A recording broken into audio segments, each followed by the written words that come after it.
She was admitted to hospital and rapidly went downhill. Once admitted on oxygen, then various progressively more severe stages, ventilators, and eventually it was becoming sort of a life-threatening situation for her and our unborn baby. Imagine being told to prepare for the worst. A doctor tells you that your pregnant partner and the unborn baby inside her are unlikely to survive. That's what Tommy Larkins was told. It was terrifying.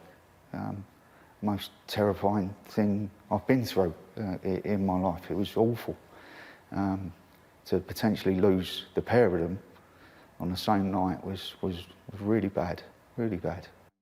Elsa became critically ill with COVID-19 just after Christmas.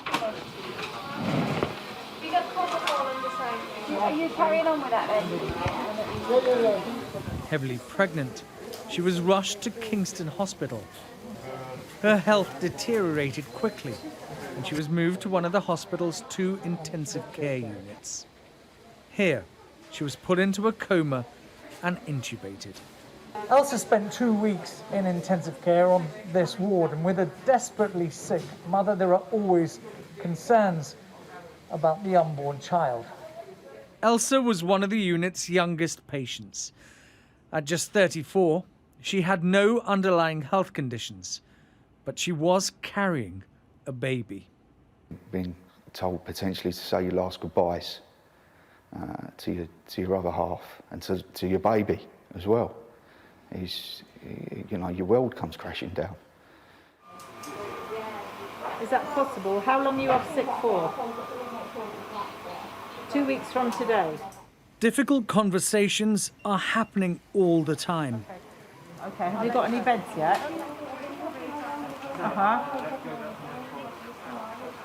No, not yet. Alison's just gone to the office to sort it out. A relentless flood of sick patients needing expert care. Okay, so the answer is please don't let them take any staff from you without going through me, yeah? Because I've been fighting. It never stops. Joe, I've been here for about half an hour. Every time I've seen you, you're on the phone, people are coming up to you. It's so busy. Very constant, and things like that you don't imagine, you don't even think about. The number of medicines we need. We don't have enough cupboard space. We don't have enough space for all the equipment to store it.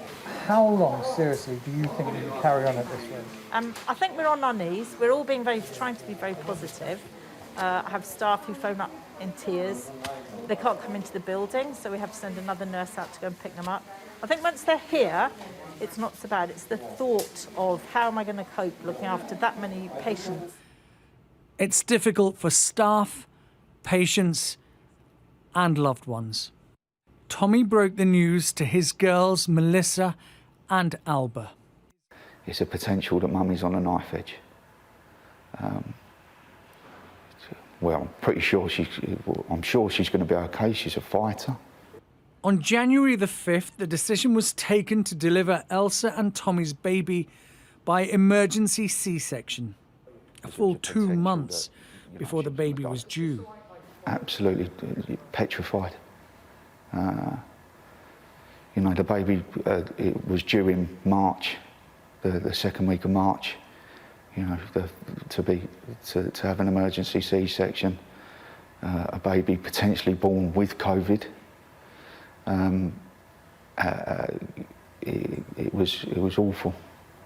It was all very dark. It was all quite a horrible place to be in. Gag Sekon is one of the critical care nurses who cared for Elsa. Thankfully, we haven't seen many pregnant ladies, but Elsa was particularly sick when she came in. She was really struggling to breathe. I think the difficulty with that was the fact that she was heavily pregnant. The big bump that she had due to the pregnancy was obviously pushing on the bottom of her lungs. Elsa is not in intensive care anymore.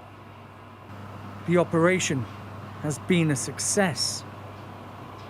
Hello, is it too brave?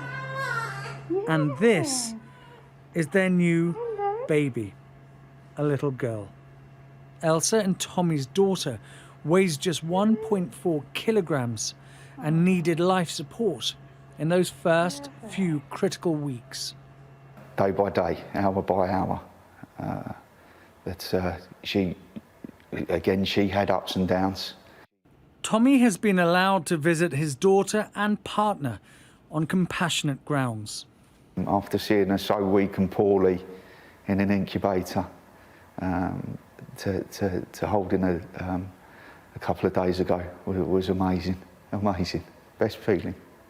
To come through and see that light at the end of the tunnel, it was amazing. And we've still got a little way to go, still not out of the woods. Elsa has yet to meet her beautiful, tiny, fragile daughter. It could be weeks before all three are home together. The pandemic baby who survived against all odds has a name.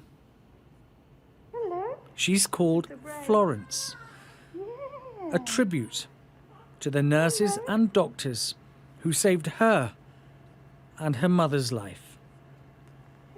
Ashish Joshi, Sky News at Kingston Hospital.